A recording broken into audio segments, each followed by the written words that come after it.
Hello student, your welcome on मैं science 96 site.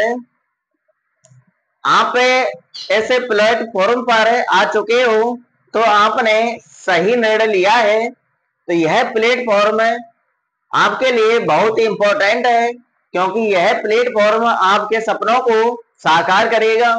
जो आपने सपने सोच रखे हैं कि गणित के क्वेश्चनों को कैसे सॉल्व करें, तो उनको सॉल्व करना सिखाएगा, ठीक है ना। और आप कुछ स्टूडेंटों के सपना है कि यानी हमारे मैथ और विज्ञान में 100 में से 100 नंबर आए, तो वो भी आपका सपना पूरा होगा। सिर्फ आपको एक काम करना है, इस चैनल पर आकर के आपको डेली वीडियो देखनी है, ठीक है ना। गणित और विज्ञान का पूरा सिलेबस चल रहा है यहाँ पर, ठीक है। कुछ सिलेबस हो चुका है और बाकी रह गया है कुछ सिलेबस, उस सिलेबस को कंप्लीट कर लें।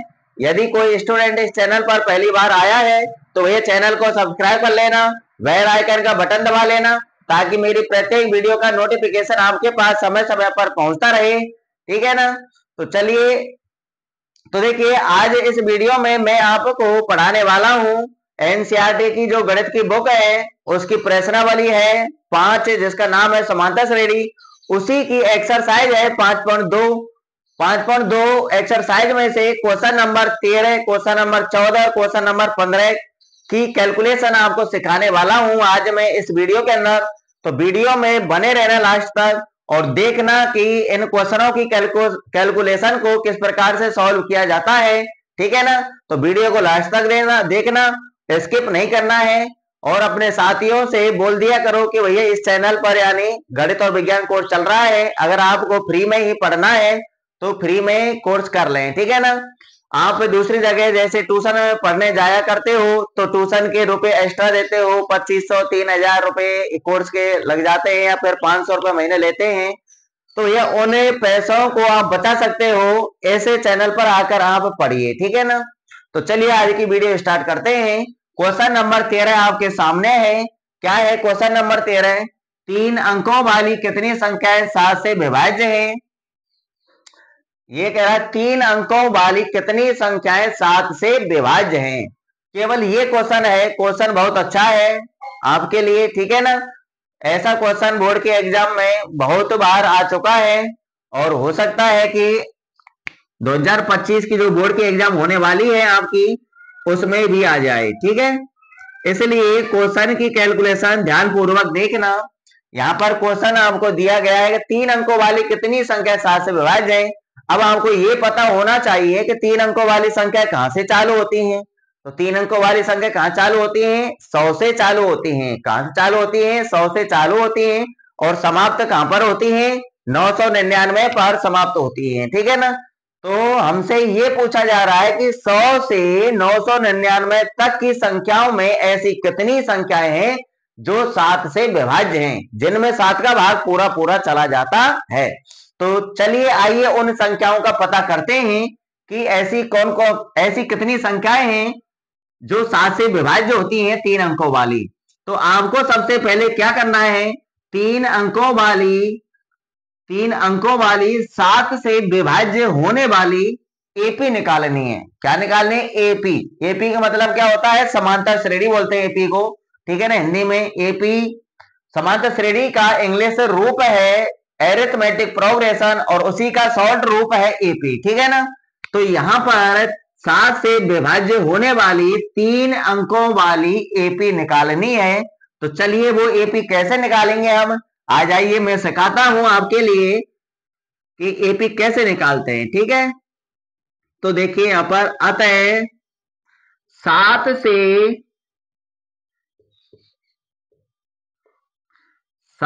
से विभाज्य होने वाली 3 अंकों वाली एपी, 3 अंकों वाली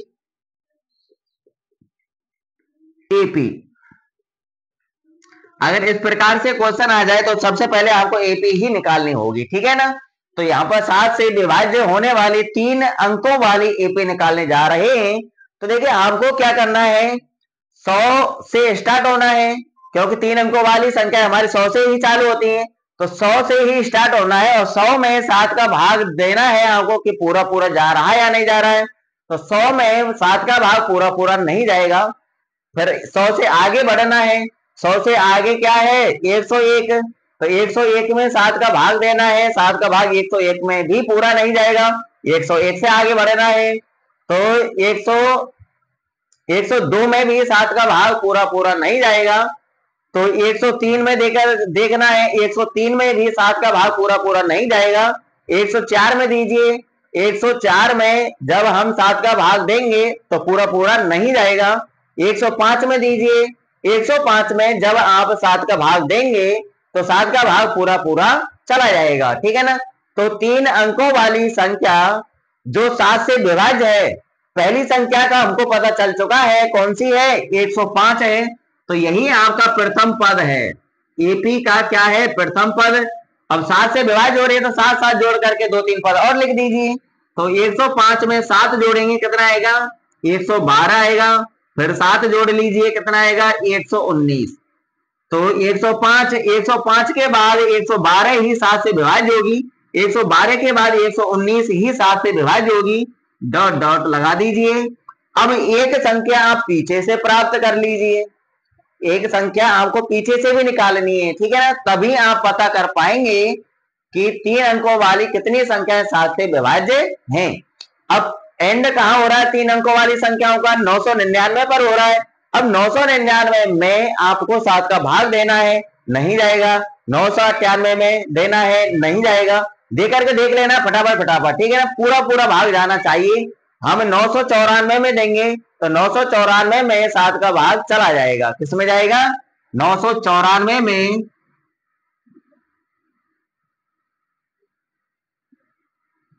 ठीक है ना, पीछे से भी हमको पता चल गया कि एंड कहां हो रहा है 3 अंकों वाली संख्याओं का 994 पर, ठीक है ना। ये कौन सी संख्या है 7 से विभाज्य होने वाली है, ठीक है ना। तो 7 से विभाज्य होने वाली 3 अंकों वाली संख्याएं 105 से चालू होती हैं और 994 पर समाप्त हो जाती हैं। अब हमको बताना है कि 105 से 994 तक ऐसी कितनी संख्याएं हैं जो 7 से विभाज्य हैं। आ जाइए मैं सिखाता हूं आपके लिए। अब देखिए इस एपी के जरिए आप किन किन मानों को यहाँ पर दर्शा सकते हैं। हम ए का मान दर्शा सकते हैं, डी का मान दर्शा सकते हैं और ए एन का मान दर्शा सकते हैं। तो उन मानों को यहाँ पर दर्शा दीजिए।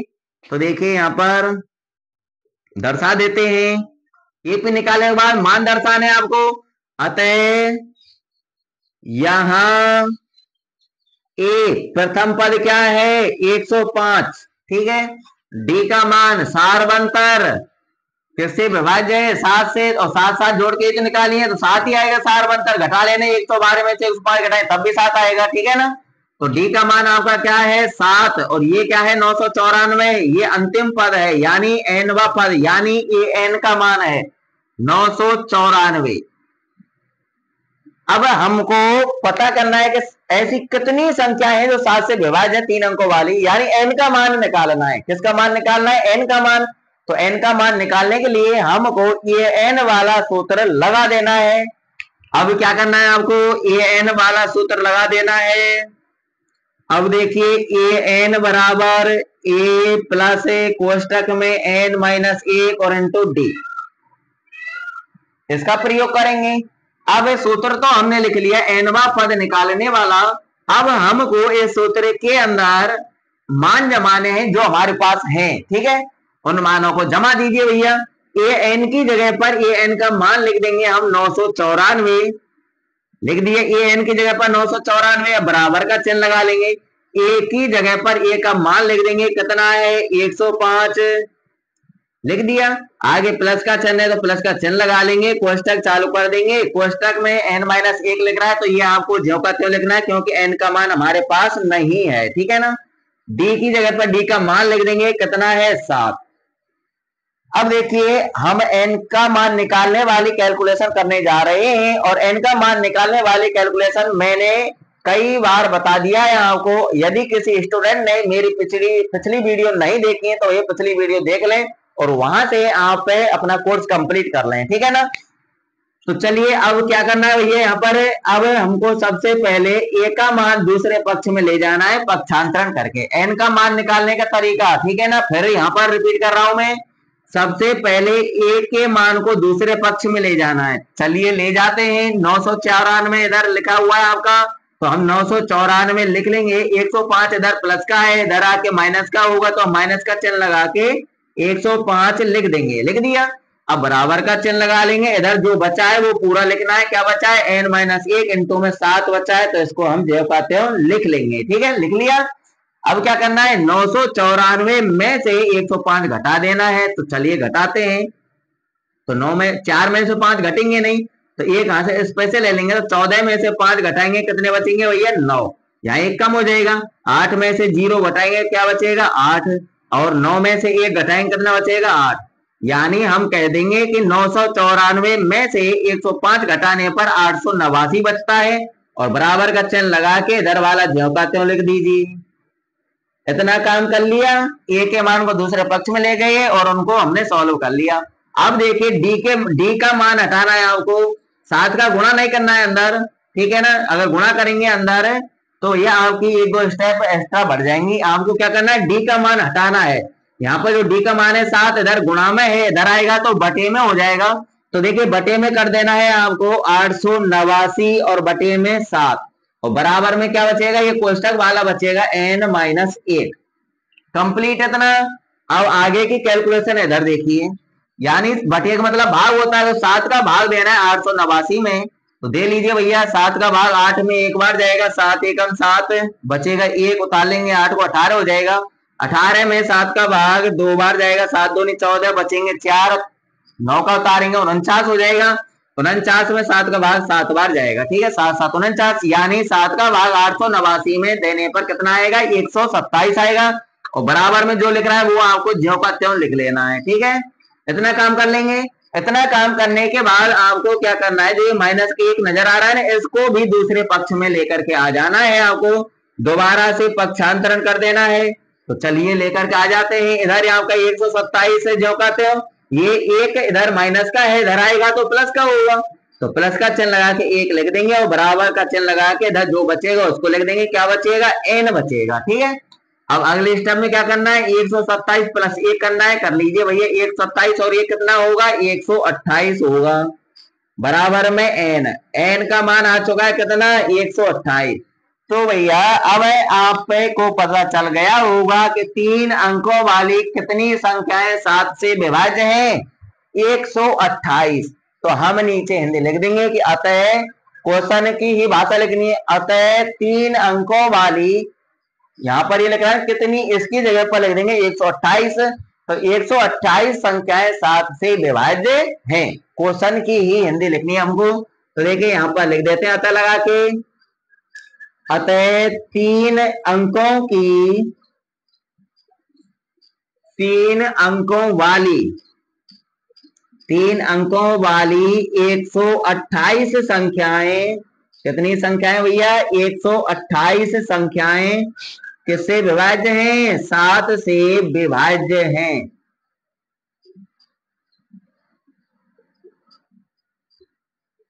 ठीक है, बस कंप्लीट होता है।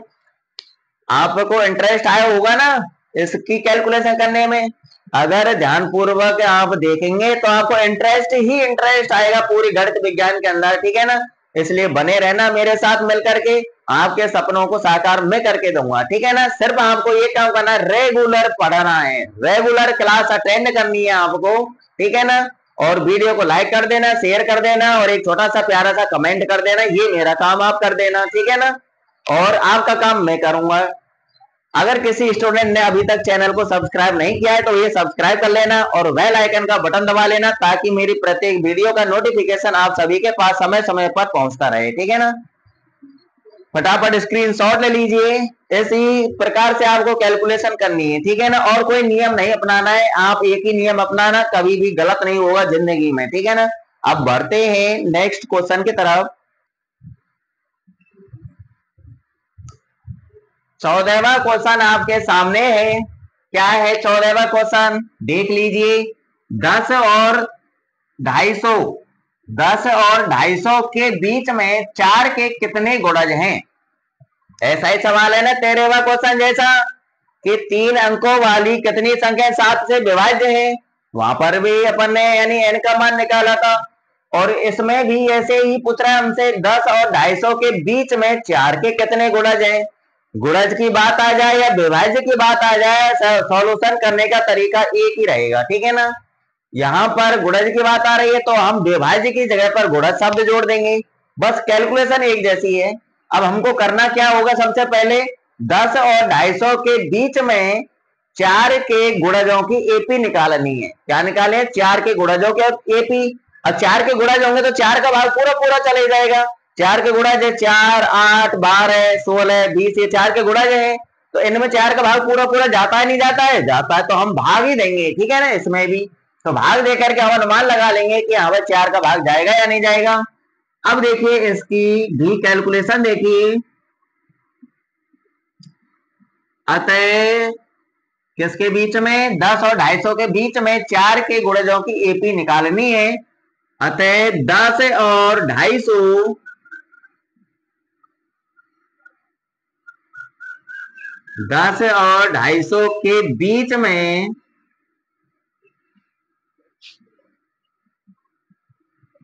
4 के गुणजों की एपी, 4 के गुणजों की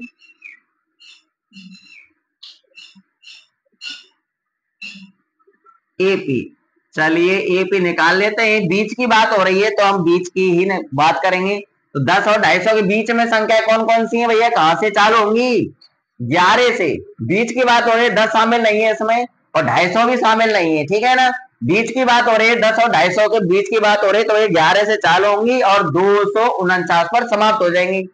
अब हमको इनमें से ही बताना है कि 11 से 249 तक की संख्याओं में ऐसी कितनी संख्या है जो 4 के गुणज हैं, जिनमें 4 का भाग पूरा पूरा चला जाता है। चलिए हम एपी निकाल लेते हैं, फिर अपन पता करेंगे कि कितनी संख्या है, ठीक है ना। तो 11 में 4 का भाग चला जाएगा क्या? पूरा पूरा नहीं जाएगा। 12 में चला जाएगा। तो चलिए हमको एक संख्या का पता चल चुका है आगे से कि 12 में 4 का भाग चला जाएगा, तो 12 4 का एक गुणज है, ठीक है ना। अब 2-3 पद और निकाल लीजिए। 4 के गुणजों की बात हो रही है तो 4 4 जोड़ करके ही निकाल लो। तो 12 और 4 16, 16 और 4 20, बहुत है 3, डॉट डॉट लगा दीजिए। ये पीछे से निकाल लो। क्या 249 में 4 का भाग पूरा पूरा चला जाएगा? नहीं जाएगा। क्या 248 में, अब बैक आइए, आगे नहीं बढ़ना, बैक आना है। क्या 248 में 4 का भाग चला जाएगा? चला जाएगा। 248 में 4 का भाग पूरा पूरा चला जाएगा। तो ये पीछे से भी हमने एक संख्या पता कर ली है, ठीक है ना। क्या है वो? 248, जो 4 का क्या है? ये गुणज है, 4 का भाग इसमें पूरा पूरा चला जाता है। तो आपके सामने एक एपी निकल करके तैयार हो चुकी है, ठीक है ना। अब क्या करना है? एपी तो हमने निकाल ली। अब यहां से मानों को यहां प्रदर्शित करना है कि आप कौन कौन से मान इस एपी से दर्शा सकते हैं यहाँ पर, ठीक है ना। तो चलिए यहाँ पर मानों को दर्शा देते हैं। अतः ए प्रथम पद कितना है? 12 है। डी का मान 4 के गुणजों की बात हो रही है तो 4 ही होगा डी का मान, और वैसे ही 16 में से 12 घटाए जब भी 4 ही निकलेगा। और क्या है आपके पास? अंतिम पद है आपके पास, यानी ए एन का मान है कितना है? 248 है। कंप्लीट मान दर्शा दिए। अब क्या करना है आपको? अब आपको ए एन वाला सूत्र लगाना है, एनवा पद निकालने वाला सूत्र लगाना है और मान जमा के कैलकुलेशन कर लेंगे और आंसर हमारा आ जाएगा, ठीक है ना। तो देखिए अब क्या करना है? ए एन वाला सूत्र लगा देना है। ए एन बराबर क्या होता है भैया? ए प्लस कोष्टक में एन माइनस 1 इंटू डी होता है। अगर किसी स्टूडेंट ने मेरी पिछली वीडियो नहीं देखी है तो भैया पिछली वीडियो में मैंने आपको सभी सूत्र बता दिए हैं। वीडियो है आपकी, यानी वीडियो है आपकी चैप्टर जो 5 है समांतर श्रेणी का, वो उसकी इंट्रोडक्शन वाली, क्या है? इंट्रोडक्शन वाली वीडियो देखना, उसमें मैंने सभी सूत्र लगा रखे हैं। एनवा पर ज्ञात कैसे निकालना, एनवा पर ज्ञात करने का सूत्र लगा रखा है, अंतिम पद से एनवा पद ज्ञात करने का सूत्र लगा रखा है, और योगफल निकालने का सूत्र भी बता रखा है, वहां से याद कर लेना, ठीक है ना। और वहां से नहीं करना चाहते तो आपकी किताब में भी लिखे हुए हैं, किताब से भी कर सकते हैं। ठीक है, तो चलिए यहाँ से, और सूत्र सबसे पहले याद होना जरूरी है आपको, तभी कैलकुलेशन कर पाओगे, अन्यथा नहीं। तो सूत्र लिख लिया। अब कैलकुलेशन पर आ जाइए। मान जमाने हैं हमको, ए एन की जगह पर ए एन का मान लिख देना है। कितना है? 248। 248 लिख दिया। अब बराबर का चिन्ह लगा लेंगे। अब ए की जगह पर ए का मान लिख देंगे। कितना है? 12। प्लस का चिन्ह लगा लेंगे। कोष्टक में n माइनस 1 ज्यों का त्यों रहने देंगे, क्योंकि n का मान निकालना है हमको। और d का मान है कितना है? 4, तो d का मान रख देंगे d की जगह पर। ठीक है ना? आपको ये नहीं सोचना है कि यानी इनकी कैलकुलेशन हमसे तो आती है, हम क्या करेंगे देख करके, नहीं, ऐसा आपको कभी नहीं सोचना। आपसे आते हुए भी उसकी कैलकुलेशन पूरी ही देखनी है आपको। ठीक है ना? ताकि आपके दिमाग में और अच्छी तरीके से वो फिट हो जाए। ठीक है ना? अब क्या करना है? कैलकुलेशन मान जमा दिए। अब हमको तरीके से पक्षांतरण करना है। ठीक है ना? तरीके से सॉल्व करना है। सबसे पहले ए का जो मान है इसको दूसरे पक्ष में लाना है। चलिए ले आते हैं। इधर तो 248 आपका ज्यों का त्यों है, लिख लेंगे। ये 12 इधर प्लस का इधर आएगा तो माइनस का, तो माइनस का चिन्ह लगा के 12 लिख देंगे और बराबर का चिन्ह लगा लेंगे। इधर जो बचेगा उसको हम ज्यों का त्यों लिखेंगे। स्टेप बाय स्टेप सॉल्व करना है। ठीक है ना? अब पहले इसको सॉल्व कर लीजिए। 248 में से 12 घटा लीजिए, तो घटाएं। 8 में से 2 जाएगा तो 6 बचेंगे। 4 में से 1 जाएगा तो 3 बचेंगे। 2 आपका ज्यों का त्यों, यानी 248 में से 12 घटाने 236 बचेगा। और बराबर वाला आपका ज्यों का त्यों, n माइनस 1 और इंटू में 4। हो गया इतना काम। अब आपको d के मान को दूसरे पक्ष में ले जाना है, यानी 4 इधर गुणा में है, इधर आएगा तो बटे में हो जाएगा। कर दीजिए भैया बटे में, यानी 236 के बटे में आ जाएगा आपका 4। और बराबर में क्या बचेगा? ये कोष्टक वाला बचेगा n माइनस 1। बटे का मतलब भाग होता है, भाग देना है इसमें, तो दीजिए भैया। कितनी बार जाएगा? 4 पंजे 20, बचेंगे 3, उतार लेंगे 6 का, 36 हो जाएगा। और 4 नाम 36, यानी 59 बार भाग जाएगा 4 का 236 में। बराबर में आपका ज्यों का त्यों। अब अगली स्टेप इधर देखिए साइड में। अब क्या करना है? इतना सॉल्व हो गया। अब माइनस के 1 को दूसरे पक्ष में ले आना है। तो देखिए 59 की तरफ कौन आएगा? 59 हमने ज्यों का त्यों लिख लिया। 59 की तरफ आ रहा माइनस का 1, इधर आके किसका होगा? प्लस का, तो प्लस का चिन्ह लगा के 1 लिख देंगे। और बराबर में जो बचेगा उसको ज्यों का त्यों लिख लेंगे। क्या बचेगा? n बचेगा। क्या बचेगा? n। ठीक है ना? अब क्या करना है? 59 प्लस 1 करना है। 59 और 1 कितने होंगे भैया? 60 होंगे। तो बराबर में आपका n ज्यों का त्यों। अब तो आपको पता चल चुका होगा, n का मान आ चुका है आपका 60। और आपको पता चल चुका होगा कि 10 और 250 के बीच में 4 के कितने गुणज हैं? कितने गुणज हैं भैया? 60। कितने गुणज है? 60। तो यही भाषा हमको लिखनी है। अतः लगा के, अतः 10 और 250 के बीच में 4 के कितने की जगह क्या लिखना है? 60। तो 60 गुणज हैं। ठीक है ना? चलिए अतः लगा के लिख देते हैं ताकि हमारे ये क्वेश्चन है कंप्लीट हो जाए। अतः 10 और 250 के बीच में, 250 के बीच में 4 के कितने गुणज हैं? 60। तो 60 गुणज हैं। बस कंप्लीट होता है और यही आपका बिल्कुल 100% करेक्ट आंसर है। ठीक है ना? कंप्लीट होता है। कैसी लगी कैलकुलेशन है? कमेंट करके बताना। ठीक है ना? अभी तक किसी स्टूडेंट ने चैनल को सब्सक्राइब नहीं किया है तो भैया प्लीज सब्सक्राइब कर लीजिए, बेल आइकन का बटन दबा लीजिए ताकि मेरे प्रत्येक वीडियो का नोटिफिकेशन आप सभी के पास समय समय पर पहुंचता रहे। और वीडियो को इतना शेयर करो, इतना शेयर करो कि देखने वालों की संख्या बहुत हो जाए। ठीक है ना? यानी सभी के पास पहुंच जाए। आग की तरह फैला दीजिए इस वीडियो को। तो देखिए 15वां क्वेश्चन आपके सामने है। बहुत अच्छा क्वेश्चन है, इसलिए ध्यान पूर्वक पढ़ना। ठीक है ना? तो देखिए n के किस मान के लिए, साफ कह रहा है क्वेश्चन, n के किस मान के लिए, यानी n का मान पूछ रहा है हमसे। किसका मान पूछ रहा है? n का मान पूछ रहा है। क्वेश्चन को तब तक पढ़ा करो जब तक आपकी खोपड़ी में फिट नहीं हो जाए कि यहाँ पर क्वेश्चन में क्या दे रखा है, क्या पूछा जा रहा है। ठीक है ना? तो देखिए ये कह रहा है n के किस मान के लिए दोनों समांतर श्रेणियों, दो समांतर श्रेणी दे रखी है, कौन कौन सी, 63, 65, 67, डॉट डॉट, और दूसरी समांतर श्रेणी 3, 10, 17, डॉट डॉट के n वे पद बराबर होंगे। n वे पद बराबर होंगे। n वे पद को किससे प्रदर्शित करते हैं, ए n से। तो देखिए इस श्रेणी का nवा पद यानी ए n का मान और इस श्रेणी का nवा पद यानी ए n का मान दोनों के बराबर होंगे, ठीक है ना। तो हम बराबर होंगे, क्वेश्चन कह रहा है, तो हम तो क्वेश्चन से बाहर जाने वाले हैं नहीं। जब इस श्रेणी का nवा पद और इस श्रेणी का nवा पद बराबर है तो उसी शर्त से हमारा n का मान निकल करके आ जाएगा। तो देखिए हमको केवल क्या करना है, इस समांतर श्रेणी का nवा पद निकालना है और इस समांतर श्रेणी का nवा पद निकालना है। दोनों समांतर श्रेणियों का nवा पद निकाल लेंगे, फिर हम उन दोनों को बराबर करेंगे। क्या करेंगे, बराबर कह रहा है, बराबर होंगे तो हम बराबर कर देंगे और बराबर करके उनकी कैलकुलेशन कर लेंगे, बस हो जाएगा सॉल्यूशन। तो चलिए करते हैं। अतः इस एपी को लिख रहा हूं, पहले इस एपी का nवा पद निकालेंगे, ठीक है ना। पहले इस एपी का nवा पद निकालेंगे, तो इस एपी को लिख दीजिए। अतः एपी 63, 65, 67, डॉट डॉट का nवा पद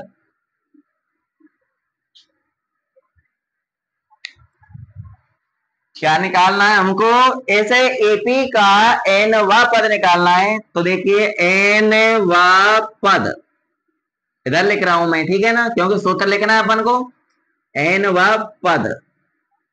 अब nवे पद को हम किससे प्रदर्शित करते हैं, an से, तो कोष्टक में लिख देंगे an बराबर।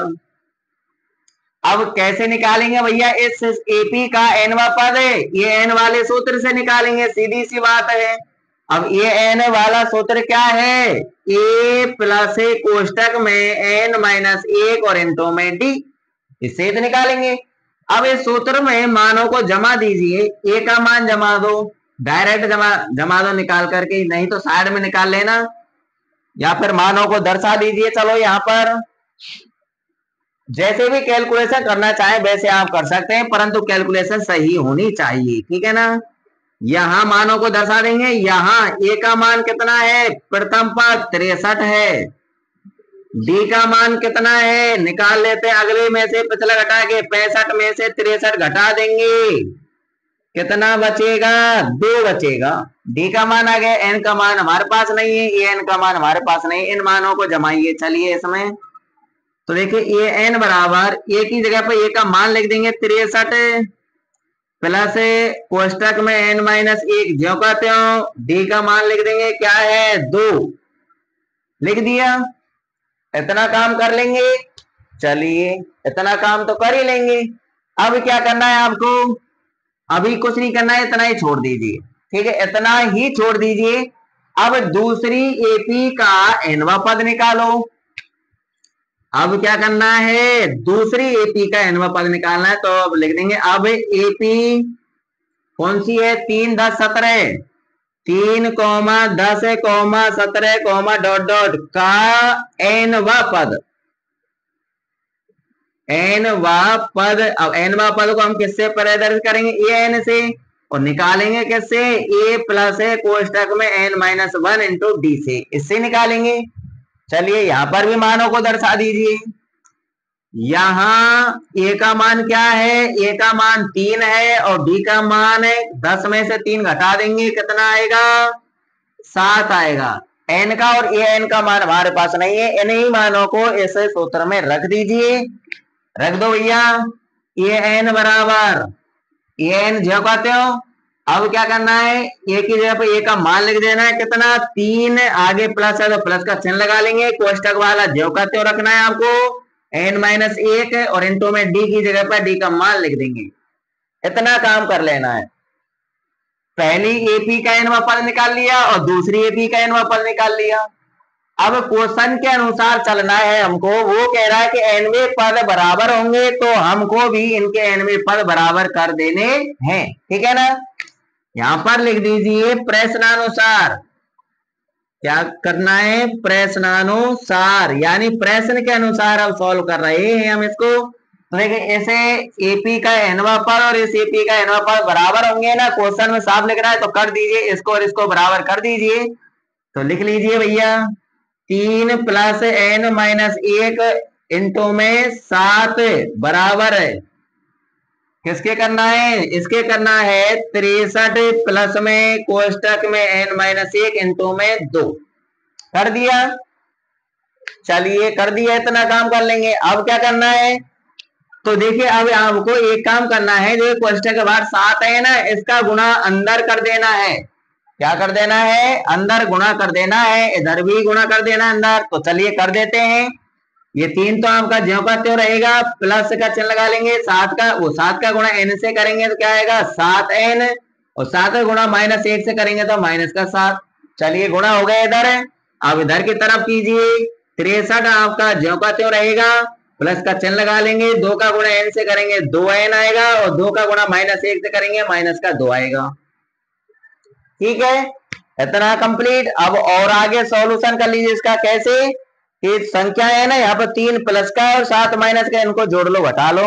इधर 63 प्लस का है, 2 माइनस का है, इनको भी जोड़ लो घटा लो। चलिए अगली स्टेप में 7 है, इनको पहले लिख लीजिए। लिख लिया? अब देखिए माइनस का 7 है, प्लस का 3 है, प्लस माइनस संख्या घटेंगी, माइनस की ज्यादा है तो इसलिए माइनस बचेगी। 7 में 3 घटाएंगे, कितने बचेंगे? 4। लिख लिया? इतना कंप्लीट हुआ। इधर देखिए 2n को पहले लिख लीजिए। अब 63 प्लस का है, 2 माइनस का, प्लस माइनस संख्या घटेंगी, यहाँ प्लस की ज्यादा है तो प्लस की बचेंगे, इसलिए प्लस का चिन्ह लगा के लिख देंगे। 63 में से 2 घटाएं, कितने बचेंगे? 61। कितने बचेंगे? 61। इतना काम कर लेंगे। अब इतना काम कर लेंगे तो अब आपको पता है क्या करना है? n एक तरफ करने है और संख्या एक तरफ करनी है। तो इधर कैलकुलेशन देखिए यहाँ छोटी सी जगह में ही आ जाएगा, यानी हमको यहाँ पक्षांतरण कर देना है। क्या कर देना है? पक्षांतरण। तो चलिए पक्षांतरण कर देते हैं। इससे अगली स्टेप इधर है, ठीक है ना। तो देखिए 7n तो इधर है ही आपका, 7n की तरफ कौन आएगा? ये 2n आएगा इधर, 2n इधर प्लस का, इधर आके माइनस का होगा तो हम लिख देंगे माइनस का 2n। अब बराबर का चिन्ह लगा लेंगे। इधर ये तो इधर आ गया 2n, इधर क्या बचे? 61, तो 61 लिखेंगे पहले। अब देखिए माइनस का 4 है इधर, ये उधर जाए किसका होगा? प्लस का होगा, तो हम प्लस का चिन्ह लगा के 4 लिख देंगे। हो गया पक्षांतरण। अब कैलकुलेशन कीजिए, 7n प्लस का, 2n माइनस का, प्लस माइनस के घटेंगे, प्लस के ज्यादा प्लस के बचेंगे। 7n में से 2n घटा देंगे, कितने बचेंगे? 5n बचेंगे।